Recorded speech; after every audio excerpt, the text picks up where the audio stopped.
Assalamualaikum warahmatullahi wabarakatuh.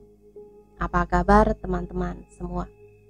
Semoga kita semua selalu dalam lindungan Allah subhanahu wa ta'ala ya. Diberikan nikmat sehat walafiat. Amin ya robbal alamin. Kesempatan kali ini saya akan membagikan satu cerita santet gantung jodoh.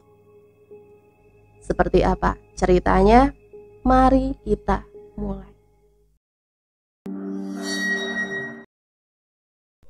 Pagi sekitar pukul 6, Rini sudah terlihat sangat cantik dengan gaun pengantin yang mempesona. Wajah yang cantik sudah terias dengan make up membuat Rini semakin cantik. Pagi ini akan diadakannya acara akad nikah di tempat rias. Rini membayangkan hari bahagia ini. Antara bahagia, sedih, terharu, bercampur aduk perasaan Rini bahwa dia sebentar lagi akan melepas lajang dengan pria yang menjadi jodohnya, dan berharap Rini akan hidup bahagia dengan pasangan hidupnya. Hingga beberapa saat kemudian mempelai dari laki-laki sudah datang. Rini pun keluar dari kamar menuju ke tempat acara akad. Ternyata bapak penghulu dan para saksi juga sudah sampai. Semua mata tertuju kepada Rini dengan paras yang cantik. Dirias pengantin, semua pangkling, bahkan yang akan menjadi suami Rini juga terpesona melihat kecantikan Rini. Rini berjalan melenggok dengan senyum ramah kepada semua yang datang ke acara tersebut. Rini duduk di samping calon suami untuk segera dilaksanakan akad nikah. Hingga Pak Penghulu mulai acara ijab kabul. Pasangan Rini itu pun mengucap dengan satu tarikan nafas saja. Saya terima nikah dan kawinnya Rini Purnawati dengan mas kawin dan seperangkat alat sholat tersebut dibayar tunai. Sah, sorak para tamu yang ada di sana. Akhirnya Rini telah sah, sudah menikah. Sekarang Rini sudah memiliki pasangan hidup. Setelah lulus sekolah dari SMA, Rini memutuskan untuk bekerja merantau ke kota. Karena perekonomian keluarga yang kurang mampu, ibunya bekerja sebagai penjual pecel, sedang bapak bekerja sebagai tukang becak. Sehingga harapan Rini untuk bisa berkuliah di sebuah universitas yang diimpikan itu pupus. Rini memilih ingin membantu kedua orang tuanya, dan juga Rini membantu adik-adiknya bayar sekolah. Rini memiliki dua adik. Kedua adik Rini itu sudah duduk di bangku SMP dan SD. Adik yang pertama perempuan, dia duduk di kelas 2 SMP. Dan adik kedua Rini masih duduk di kelas 6 SD. Rini merantau, berangkat ke kota dengan mengendarai bus. Perjalanan yang harus ditempuh Rini cukup jauh, menempuh waktu sekitar 6 jam perjalanan. Sesamanya di kota, Rini mencari kos-kosan sendiri untuk tempat tinggal. Di kota, Rini mulai mencari pekerjaan ke sana kemari, hingga Rini mendapat pekerjaan. Rini mendapat pekerjaan di sebuah mall. Dia bagian menjadi sales yang mempromosikan barang dagangan kepada orang lain. Di mall tersebut, Rini mendapat banyak teman baru. Dia akrab dengan karyawan yang lain. Dengan karyawan yang laki-laki juga Rini akrab. Hingga pada akhirnya Rini berkenalan dengan salah seorang laki-laki yang bekerja di mall juga, namun beda kios atau toko. Rini dengan Benny awalnya saling berkenalan. Setelah saling kenal, Rini dan Benny semakin akrab dan kedekatan mereka jadi semakin dekat. Mereka juga saling bertukar nomor telepon. Rini juga tidak keberatan untuk memberikan nomor HP kepada Benny. Setiap hari Benny selalu menghampiri Rini ketika jam istirahat untuk makan siang bareng. Rin, ayo makan siang bareng, ucap Benny. Memangnya tidak apa-apa, Ben? Ya gak apa-apalah, emang siapa yang mau ngelarang Rin? Benny menimpali. Ya sudah, ayo mau makan di mana? Di bawah saja, depan mall. Di sana ada banyak makanan, nanti kamu pilih mau apa. Akhirnya Rini dan Benny berjalan menuruni eskalator menuju ke lantai bawah. Di depan mall bagian bawah itu banyak sekali warung dan pedagang. Mereka berdua bingung Mau makan apa? Karena banyak makanan. Kamu mau makan apa, Rin? Makan apa ya? Aku juga nggak tahu, Ben. Terserah kamu aja deh, aku ikut. Kita makan bakso aja ya. Iya boleh, ayo. Mereka berdua berjalan menuju ke tempat warung bakso. Warung bakso tersebut menghadap ke arah jalan, sehingga Rini dan Benny dapat melihat orang yang berlalu lalang lewat di jalan raya. Mas, pesan bakso 2 porsi sama es teh juga 2 porsi ya. Iya mas, silakan ditunggu dulu, jawab penjual bakso. Sembari menunggu bakso pesanan datang, mereka saling bercengkrama satu sama lain. Gimana tadi kerjaan kamu, Rin? Ya gitu, aku selalu disalahkan dengan rekapan harian, padahal bukan aku yang melakukan itu. Lagian juga bukan tugas aku. Memang senior itu tidak suka dengan aku saja. Aku juga dicuekin, curhat Rini. Sabar saja, Rin. Itu sudah biasa untuk melatih mental kamu kuat tidak menghadapi hal seperti itu. Nanti lama-lama juga terbiasa. Obrolan mereka terhenti karena bakso pesanan mereka sudah datang. Ini mas baksonya. Terima kasih ya mas. Mereka segera menikmati bakso karena jam istirahat sebentar lagi sudah akan habis. Singkat cerita, kedekatan mereka semakin dekat. Benny mengajak ketemuan dengan Rini saat hari libur. Rini juga tidak keberatan untuk ketemuan dengan Benny. Akhirnya pada saat hari libur, mereka ketemuan di sebuah kafe. Sebelum berangkat ke kafe, Rini dijemput terlebih dahulu oleh Benny. Setelah itu baru mereka berangkat bersama. Rini berboncengan, Benny menuju ke kafe. Kafe yang mereka tuju letaknya tidak terlalu jauh dari kosan Rini. Sesampainya di kafe tersebut, Rini dan Benny memesan minuman dan makanan. Hari ini Benny akan menyatakan cinta kepada Rini. Ternyata selama ini Benny memiliki rasa cinta kepada Rini. Beberapa saat kemudian pesanan mereka berdua datang juga. Rin, aku mau ngomong sama kamu. Ngomong apa, Ben? Ngomong aja, silakan. Jadi gini, Rin, kita akan deket sudah lama ya. Aku sudah nyaman sama kamu. Aku juga cinta sama kamu. Kamu mau gak jadi pacar aku? Rini terdiam sejenak berpikir akan menerima cinta Benny atau tidak. Gimana, Rin? Iya, aku mau, Ben. Jawab Rini dengan senyum manis yang tergambar di wajah. Yes, makasih ya, Rin. Mereka sudah resmi menjalin hubungan. Setiap hari Rini dijemput dan diantar oleh Benny. Ini bukan keinginan Rini, tapi keinginan dari Benny sendiri yang menjemput Rini. Mereka berangkat bersama ke tempat kerja yang sama. Namun kabar buruk didapat oleh mereka. Mereka dikeluarkan kerja karena toko tempat mereka bekerja itu bangkrut. Toko Rini dan Benny ini satu bos, hanya beda toko saja. Sekarang Rini dan Benny menganggur, tidak memiliki pekerjaan. Karena Rini tidak bisa untuk menganggur terus-terusan, apalagi dia harus membayar kos-kosan yang ditempati, dan juga biaya keseharian yang tidak murah. Tidak hanya itu, Rini juga harus mengirimkan uang untuk kedua orang tua yang ada di kampung. Untuk kebutuhan sehari-hari di kampung, dan juga biaya sekolah kedua adiknya. Rini mulai mencari pekerjaan lain ke sana kemari tanpa menyerah.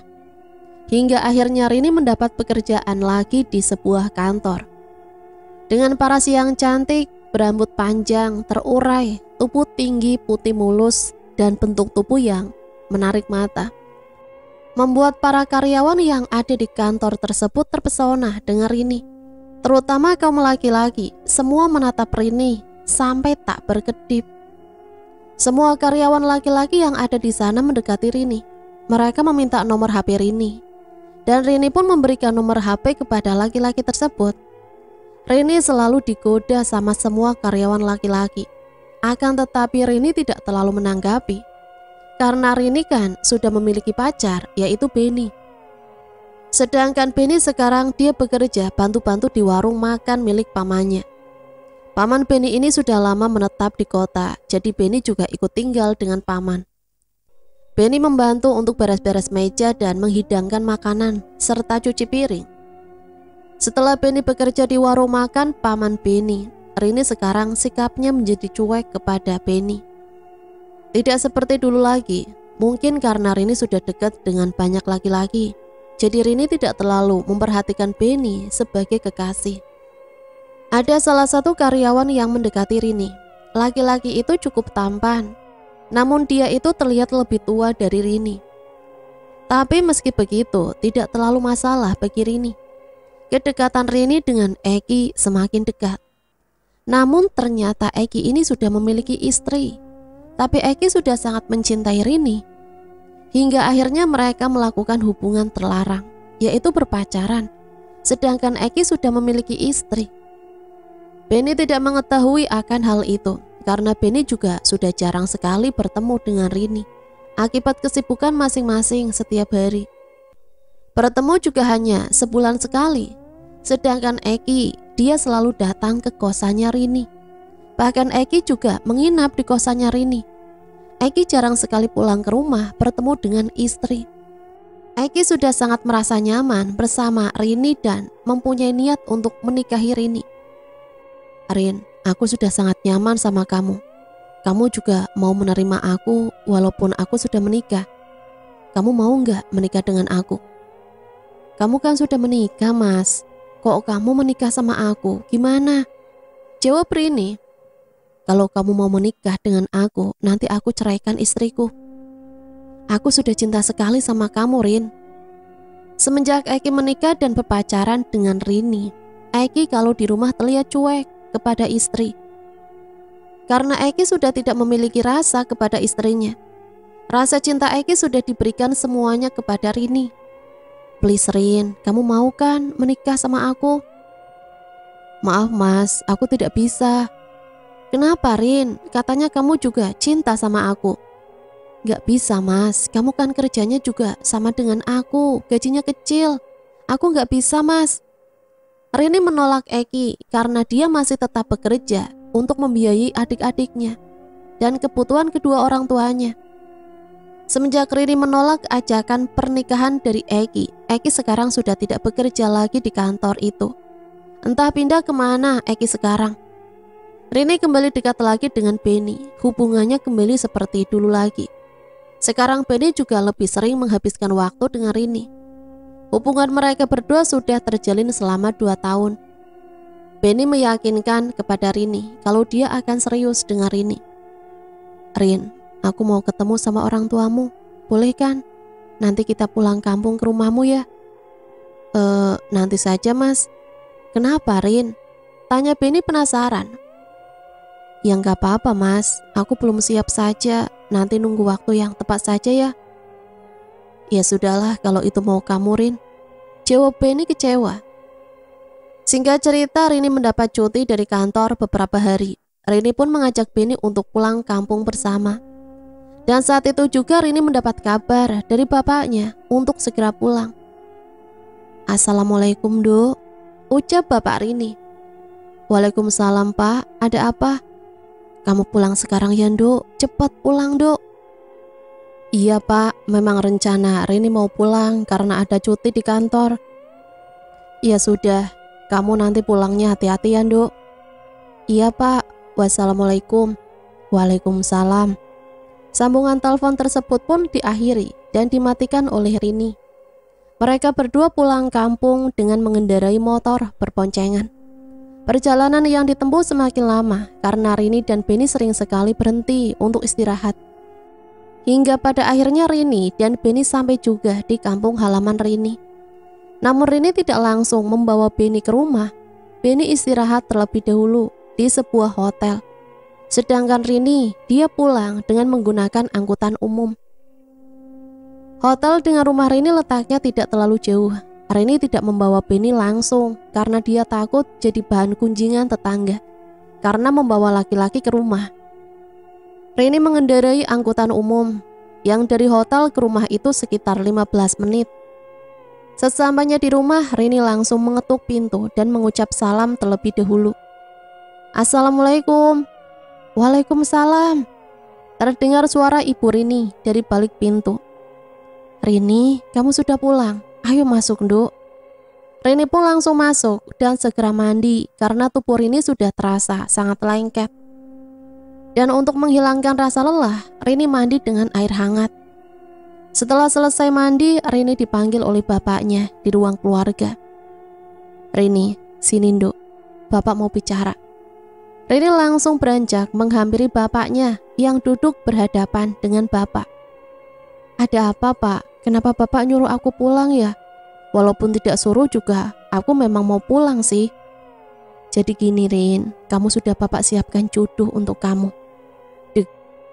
Seketika jantung Rini rasanya seperti terhenti. "Maksud bapak apa?" tanya Rini naik pitam. "Kamu sudah bapak jodohkan dengan anak teman bapak, namanya Ari." "Kenapa bapak seperti itu? Aku nggak mau, Pak. Aku sudah punya calon sendiri." "Kamu berani menentang bapak?" ucap bapaknya sembari tangan melayang ingin memukul Rini. Bapak Rini ini memang sangat keras orangnya dan tegas. Hingga pembicaraan tersebut terjadi perdebatan yang sangat serius. Ibunya Rini mencoba menenangkan Rini dan berkata lembut, "Yang sabar Nduk, ini mungkin sudah takdir kamu harus ikhlas menerima." Rini tidak berani menjawab ucapan dari ibunya karena Rini tidak bisa membendung air mata yang mengalir sangat deras. Hingga akhirnya Rini meninggalkan bapak dan ibunya masuk ke dalam kamar.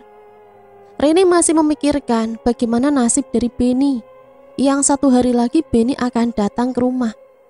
Rini tak meminta izin kepada kedua orang tua Rini karena ingin melamar Rini. Tak henti-hentinya Rini menangis. Dia harus menerima kenyataan yang sangat pahit sekali. Yang seharusnya Rini itu bahagia karena akan dilamar oleh Beni. Tapi ternyata Rini sudah dijodohkan dengan Ari. Singkat ceritanya, hari berikutnya telah tiba. Rini mendengar suara motor yang dia kenalinya di halaman rumah. Sebelum masuk ke dalam rumah Rini, Beni mengucap basmalah terlebih dahulu. "Bismillahirrahmanirrahim." "Assalamualaikum," ucap Beni. Rini mengintip dari balik jendela kamar. Betapa sakit dan teriris hati Rini. "Waalaikumsalam," jawab ibu Rini sembari membuka pintu. Beni pun diajak masuk ke dalam ruang tamu. Kemudian ibunya Rini memanggil Rini yang masih ada di dalam kamar. "Rin, buka pintu Rin, ada tamu." Dengan perasaan takut dan deg-degan, Rini keluar dan beranjak menuju ke ruang tamu bertemu dengan Beni. Terlihat senyum Beni yang manis terlukis di wajah Beni. Namun berbeda dengan Rini, wajah Rini terlihat nampak murung dan tidak bersemangat. "Silahkan, kamu jelaskan semuanya kepada dia, Rin.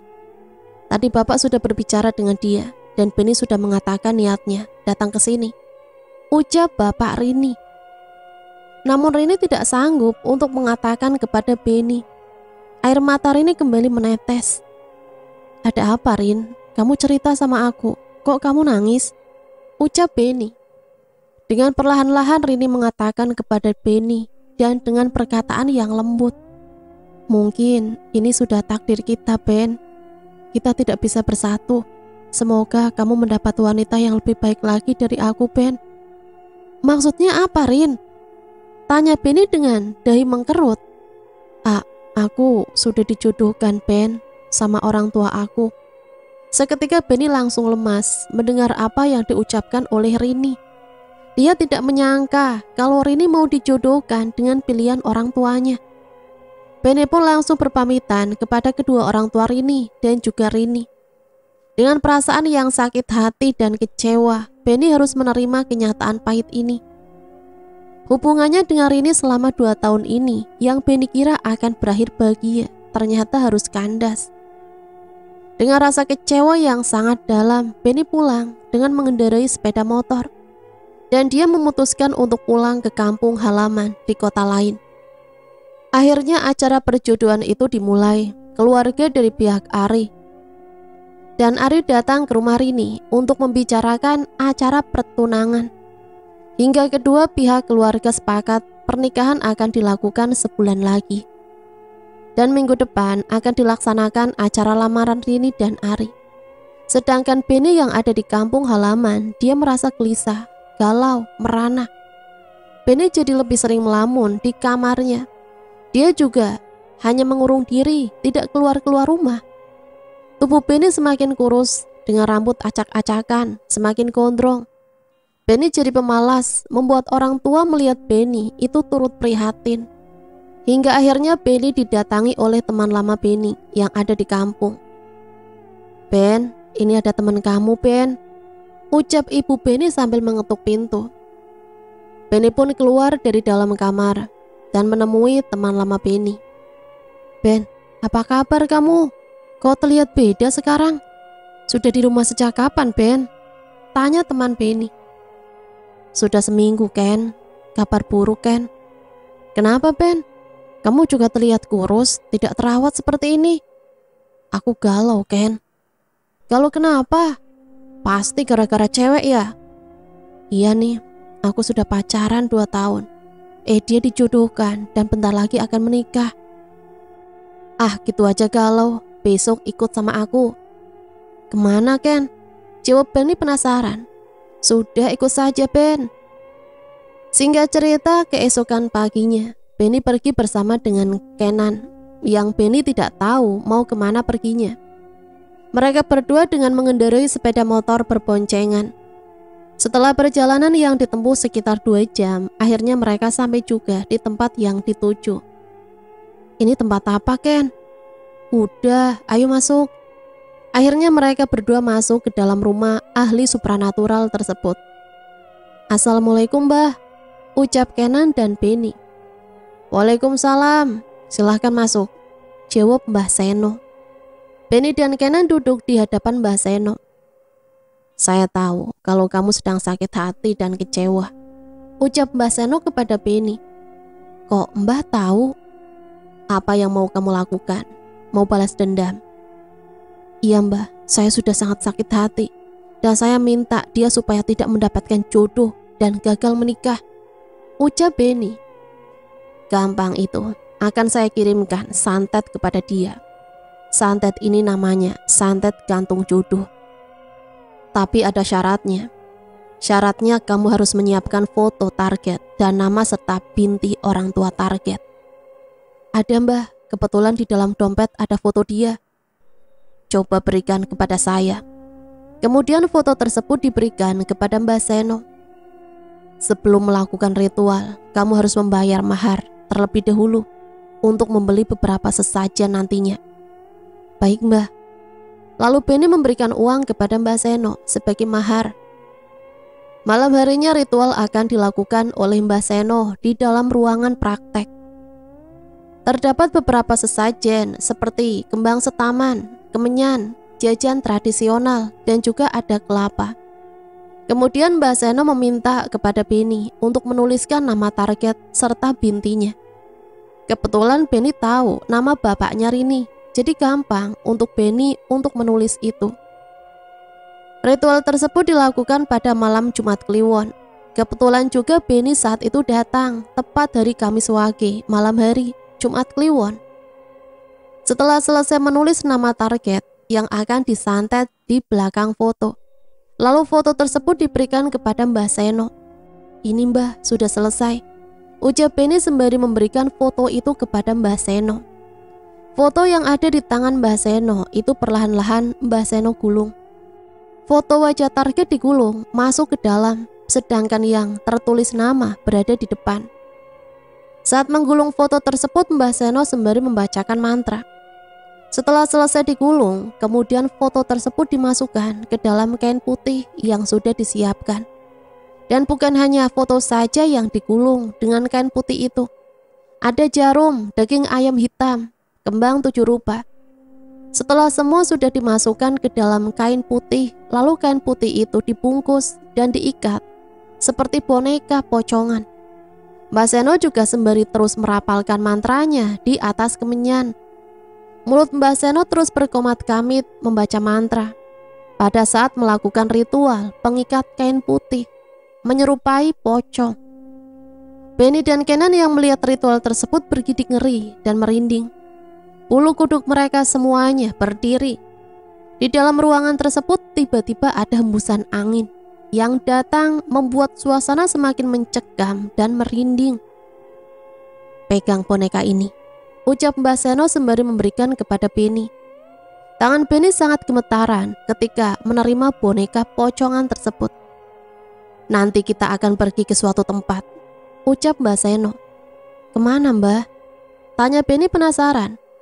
"Sudah, nanti kamu juga tahu sendiri." Sekitar pukul 11 malam, mereka bertiga pergi ke sebuah makam keramat. Letak pemakaman itu tidak terlalu jauh dari rumah Mbah Seno. Makam tersebut juga terlihat sepi dan juga jauh dari pemukiman. Jadi tidak banyak orang yang lewat jalan makam tersebut. Mereka berjalan kaki menuju ke makam. Sesampainya di makam, Mbah Seno mengarahkan kepada Benny. "Coba kamu gali tanah di sini sedalam-dalamnya, namun jangan terlalu lebar dan besar." Tanpa berbicara, Benny langsung menggali tanah tersebut. Setelah selesai digali, Mbah Seno meminta kepada Benny untuk menguburkan boneka pocongan itu ke dalam galian tanah. Namun saat Benny akan melakukan penguburan boneka pocongan itu, Benny ditinggal sendirian oleh Mbah Seno dan Kenan. Dengan terus merapalkan mantra, Benny menanam boneka pocongan masuk ke dalam tanah. Saat Benny sedang menutup kembali tanah galian itu, tiba-tiba saja hembusan angin kencang datang ke arah Benny, membuat suasana semakin mencekam. Tubuh Benny gemetaran, bulu kuduk berdiri dan keringat bercucuran. Seketika Benny dikejutkan dengan sesuatu yang jatuh. Dengan perlahan-lahan Benny mendongakkan kepala melihat ke arah depan.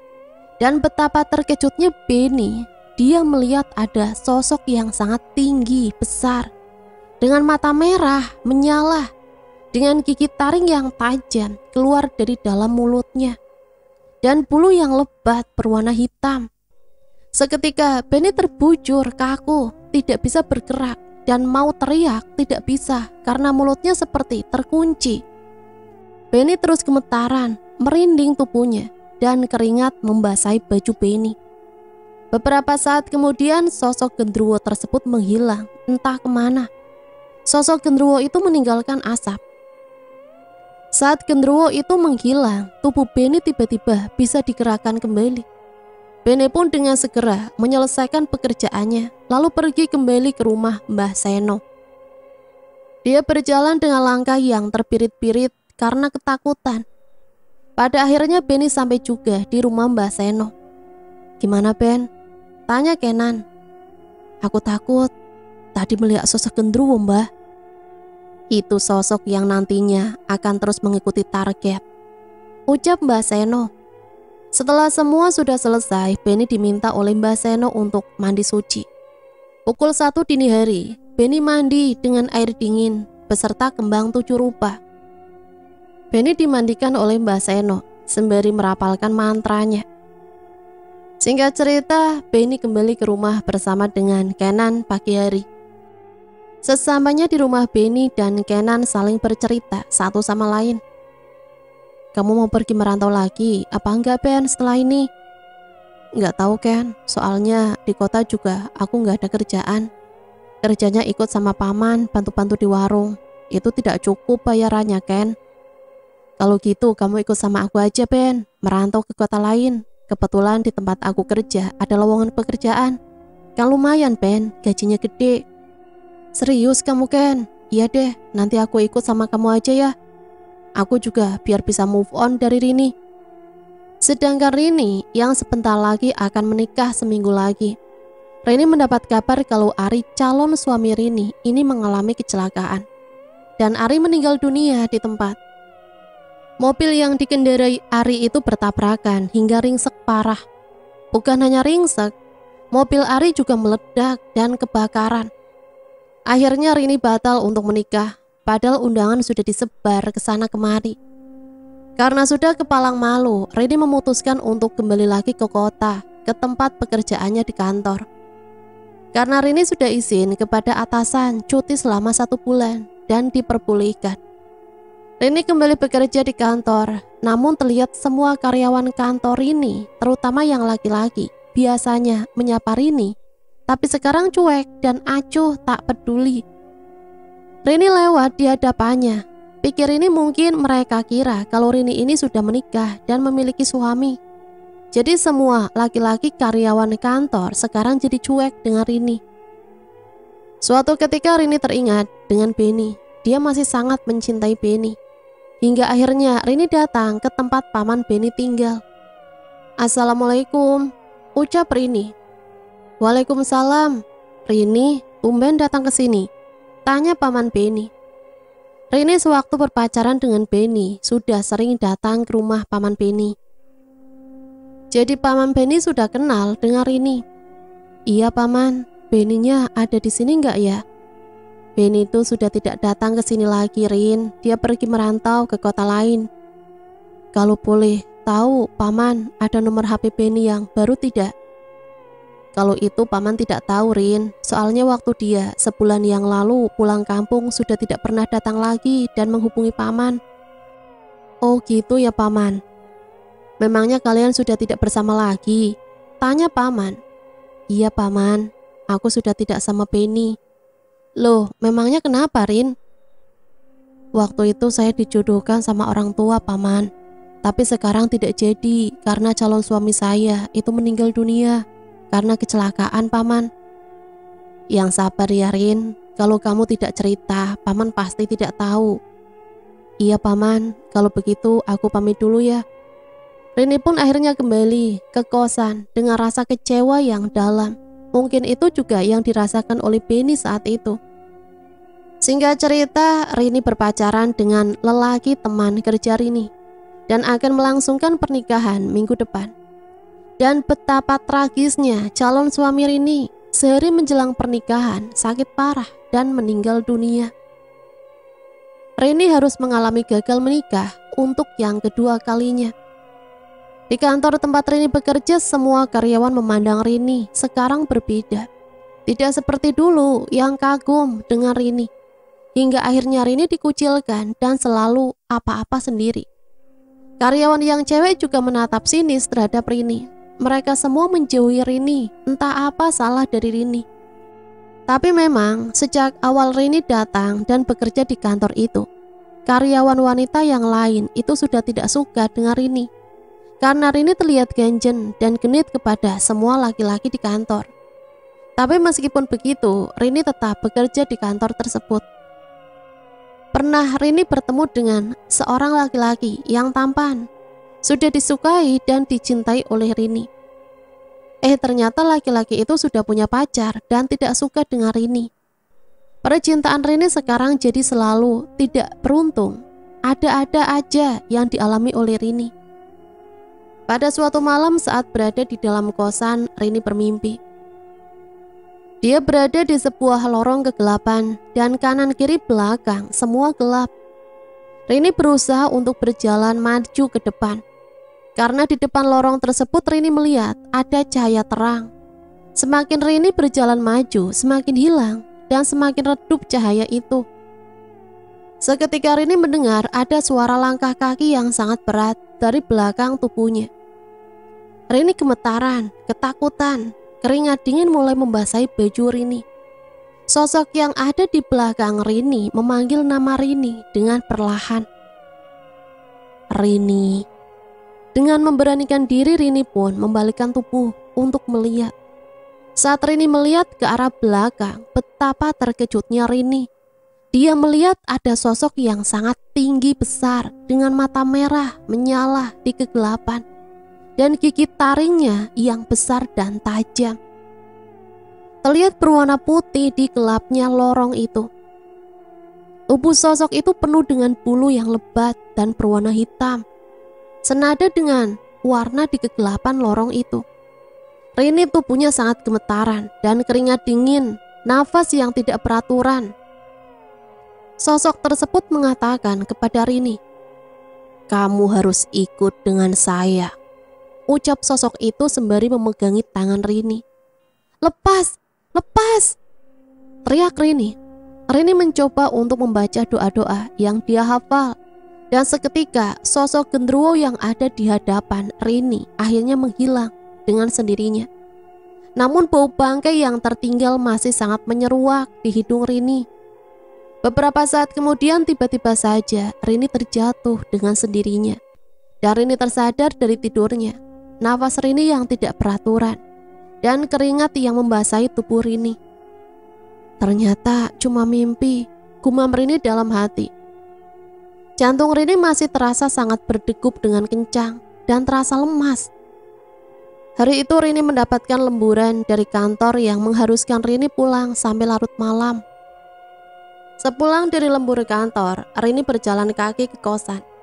Karena sudah larut malam, tidak ada kendaraan atau angkutan yang lewat. Kebetulan jarak kosan Rini dengan kantor tempat tinggal Rini bekerja itu cukup dekat. Rini harus berjalan melewati sebuah pemakaman, dan di depan makam tersebut terdapat seperti hutan. Hembusan angin kencang datang, merasuk ke dalam tubuh Rini, membuat Rini merinding dan bulu kuduk Rini berdiri. Saat angin kencang itu datang ke tubuh Rini, dia tiba-tiba mencium aroma yang sangat busuk sekali, menyeruak ke dalam hidung. Bau itu seperti bau bangkai. Tiba-tiba di hadapan Rini, dia melihat ada kepulan asap tebal. Dan asap tebal itu dengan perlahan-lahan berubah menjadi sosok yang menyeramkan, sama dengan yang Rini lihat.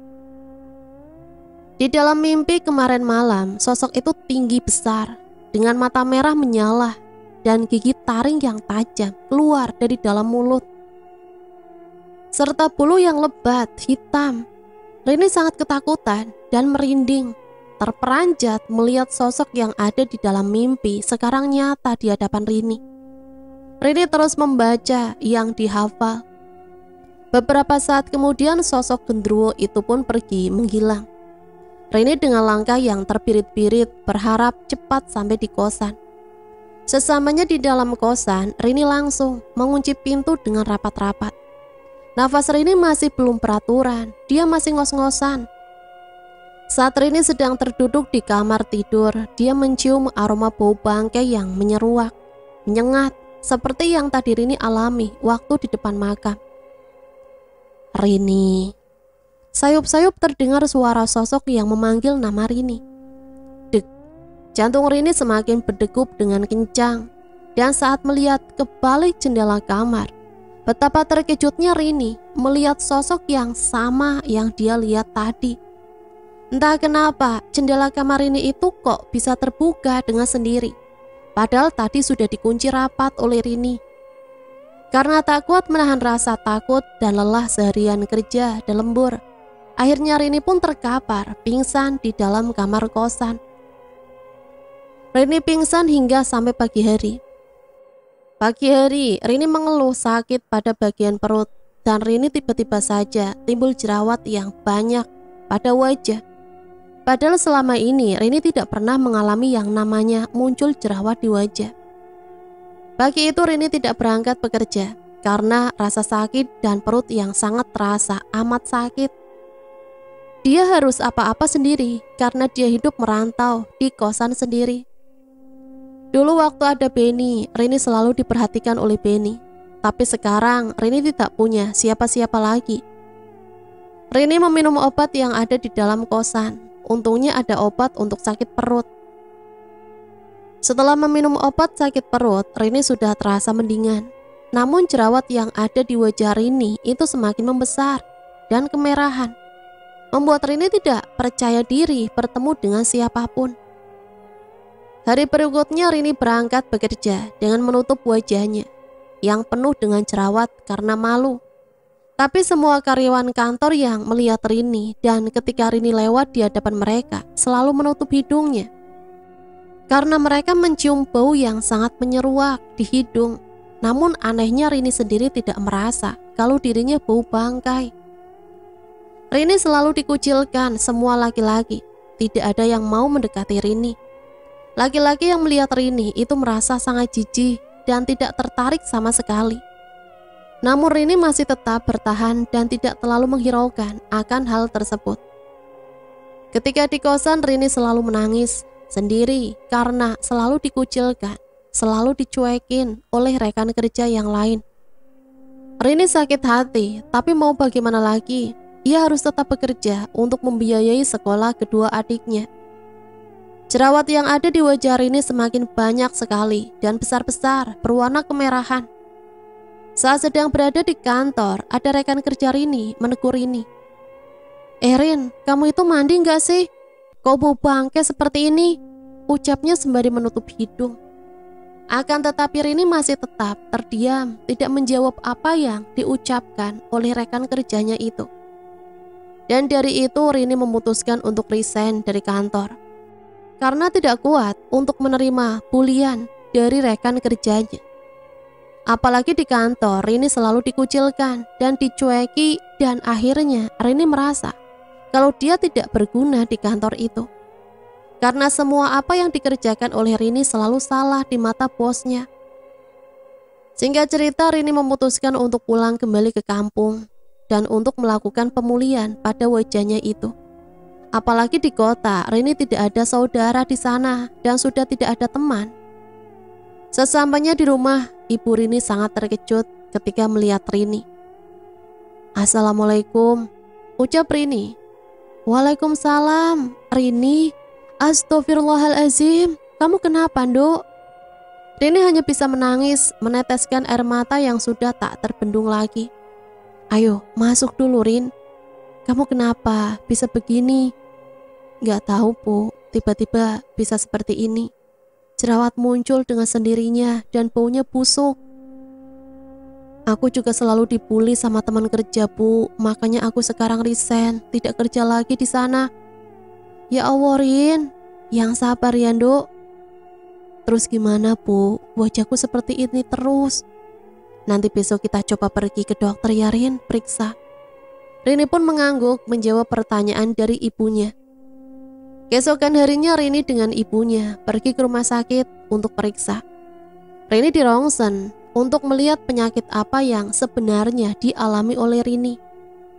Setelah hasil rongsen sudah jadi, kata dokter, Rini tidak menderita sakit apapun. Dan akhirnya Rini diberikan salep saja oleh dokter. Rini memakai salep tersebut secara rutin dari dokter. Rini juga sekarang jadi lebih rajin ibadah dengan pengawasan kedua orang tua. Karena selama di kota merantau, Rini hampir tidak pernah sama sekali melaksanakan ibadah. Rini semakin kesini semakin sembuh pada jerawatnya. Sedikit demi sedikit mulai mengempes. Akhirnya Rini memutuskan untuk mencari pekerjaan di kampungnya. Kesana kemari Rini mendaftar pekerjaan, hingga akhirnya Rini mendapat pekerjaan di sebuah pabrik yang ada di dekat rumah Rini. Rini bekerja di pabrik itu, dan alhamdulillah Rini mendapat teman yang baik-baik, sehingga Rini betah bekerja di pabrik itu. Sepulang dari shift malam, Rini pulang dini hari sekitar pukul 3 pagi. Dia berjalan kaki menuju ke rumah. Rini harus melewati sawah di samping jalan. Saat sedang berjalan sendiri waktu dini hari, Rini merasa ada angin yang sangat kencang menghampiri Rini. Tidak hanya itu, Rini juga mencium bau bangkai yang menyeruak masuk ke dalam hidung. Dan tiba-tiba saja ada sosok gendruwo yang saat itu Rini lihat datang kembali. Sosok itu menghalangi jalan Rini dengan tubuh yang tinggi besar dan tatapan mata merah menyala. Sosok itu mengatakan kepada Rini, "Kamu akan jadi perawan tua selamanya dan akan mati," ucap sosok itu. Setelah sosok itu mengatakan hal itu, tiba-tiba saja sosok gendruwo itu menghilang. Rini kembali melanjutkan perjalanan menuju ke rumah. Sesampainya di rumah, Rini langsung masuk ke dalam kamar dan tertidur. Akan tetapi saat Rini mulai memejamkan matanya, Rini tiba-tiba saja mencium bau bangkai. Dengan perlahan Rini membuka mata, dan saat membuka mata, betapa terkejutnya Rini melihat ada sosok gendruwo sudah berada di hadapan kasur Rini. Seketika Rini langsung pingsan hingga pagi hari, sampai Rini tersadar dengan sendirinya. Di dalam tidur Rini itu bermimpi. Dia bermimpi buruk lagi, mimpi yang sama seperti waktu Rini berada di kosan. Rini bermimpi berada di sebuah lorong yang sangat gelap dan hanya ada cahaya dari arah depan. Rini berjalan maju menuju ke arah cahaya itu. Sekelebat Rini melihat ada sosok Beni yang lewat. Namun saat Rini lari mengejar Beni, sosok Beni itu sudah menghilang entah kemana. Seketika Rini terperanjat menatap ke arah jam dinding dan ternyata sudah pagi. Jantungnya masih terasa sangat ngos-ngosan. Keringat keluar di sekucur tubuh Rini. Singkat cerita, Rini merasa kesepian di usianya yang sudah beranjak kepala 3. Dia ingin segera menikah, namun setiap pria yang didekati oleh Rini itu selalu tidak cocok. Hingga akhirnya berpisah dan tidak sampai di jenjang yang lebih serius. Sempat waktu itu Rini menaksir seorang laki-laki, tapi laki-laki itu tidak suka dengan Rini. Sedangkan adik perempuan Rini yang waktu itu masih SMP, sekarang akan dipersunting oleh kekasihnya. Adik Rini melompati Rini, namun meskipun begitu, Rini tidak keberatan jika adiknya menikah lebih dulu. Karena mungkin memang sudah takdir dari adiknya Rini mendapat jodoh.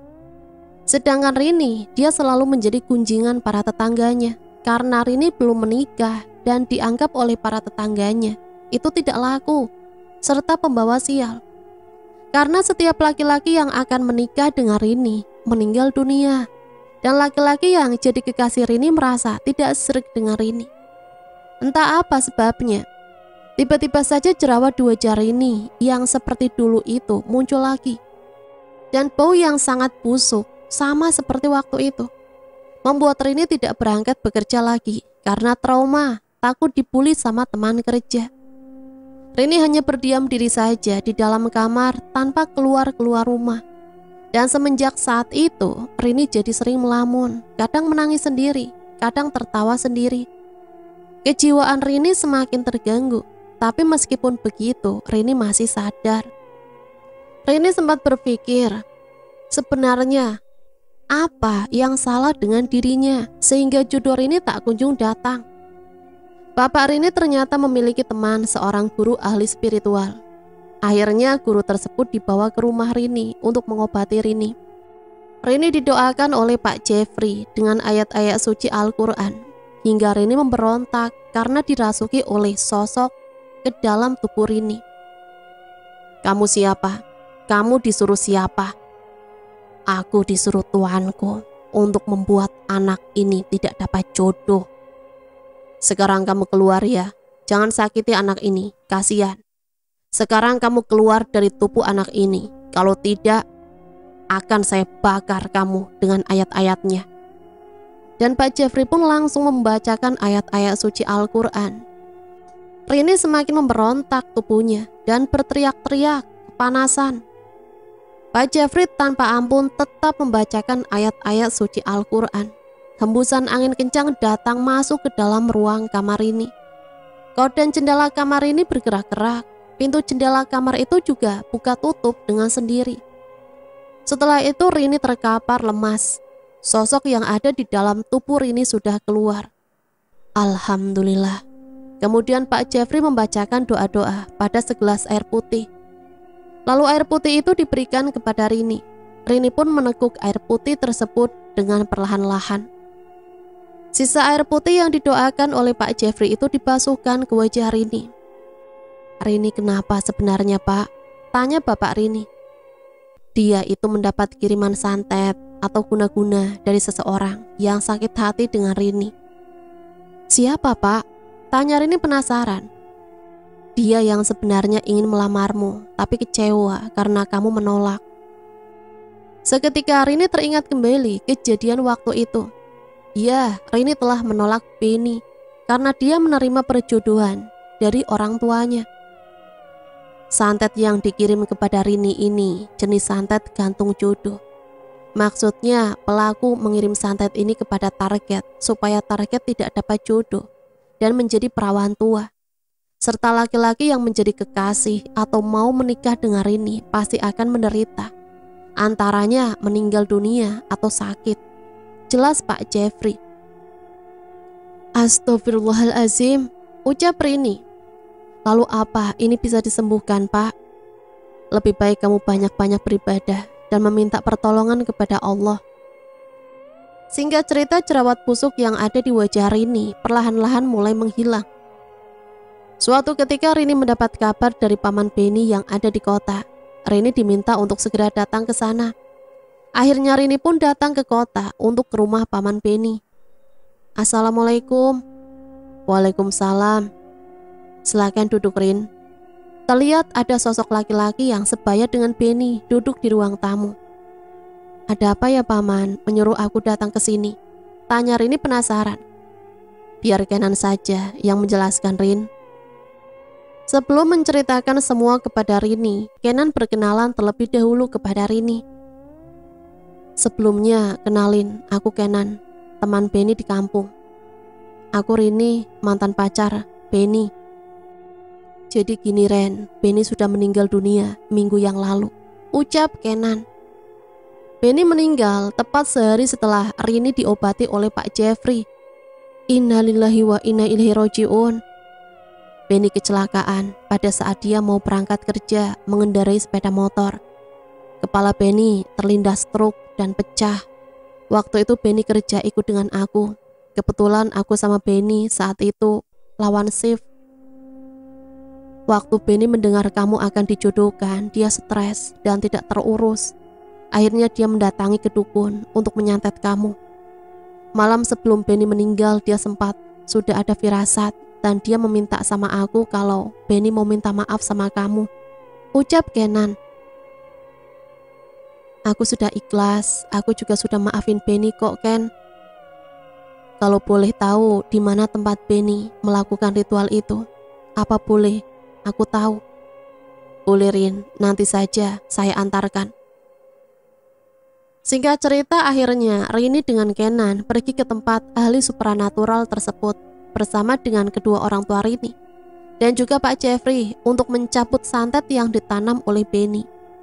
Sesampainya di makam keramat yang ditunjukkan oleh Kenan, makam yang waktu itu digali Beni sekarang digali kembali dan diambil benda boneka pocongan yang ada di dalamnya. Boneka pocongan itu diambil oleh Pak Jeffrey dan dilihat isinya. Ternyata di dalam bungkusan kain putih yang sudah lusuh itu ada foto Rini dan juga nama Rini, beserta binti bapaknya Rini. Serta ada jarum yang tajam, ada juga kembang 7 rupa yang sudah layu. Kemudian boneka pocongan itu Pak Jeffrey bakar dan dengan membaca ayat-ayat suci Al-Quran. Boneka pocongan itu dibakar supaya menghilangkan ilmu hitam yang dikirim oleh tubuh Rini. Setelah kejadian itu selesai, akhirnya Rini menemukan dambaan hatinya. Rini dipinang oleh seorang laki-laki yang seusia dengan Rini. Dan laki-laki itu seorang pengusaha yang sangat baik dan soleh. Rini akan menikah dengan laki-laki tersebut. Rini begitu sangat anggun dan cantik ketika dirias pengantin. Ibu dan bapaknya Rini juga ikut bahagia melihat anak pertamanya telah dipinang oleh seorang yang soleh. Acara pernikahan Rini pun digelar dengan lancar dan hikmat. Hingga akhirnya Rini hidup bahagia dengan suaminya yang sekarang. Dan Rini dikaruniai seorang anak yang sangat cantik. Jodoh maut rezeki sudah ada yang mengatur, tinggal diri kita saja lebih mendekatkan diri kepada Allah Subhanahu wa Ta'ala dan dengan berusaha serta berikhtiar. Jangan karena sakit hati dan kecewa membuat diri kita terjerumus dalam lubang hitam dengan bersekutu dengan jin. Sampai di sini saya pamit undur diri, mohon maaf apabila banyak salah kata. Sampai berjumpa kembali di cerita selanjutnya. Matur suwun, wassalamualaikum warahmatullahi wabarakatuh.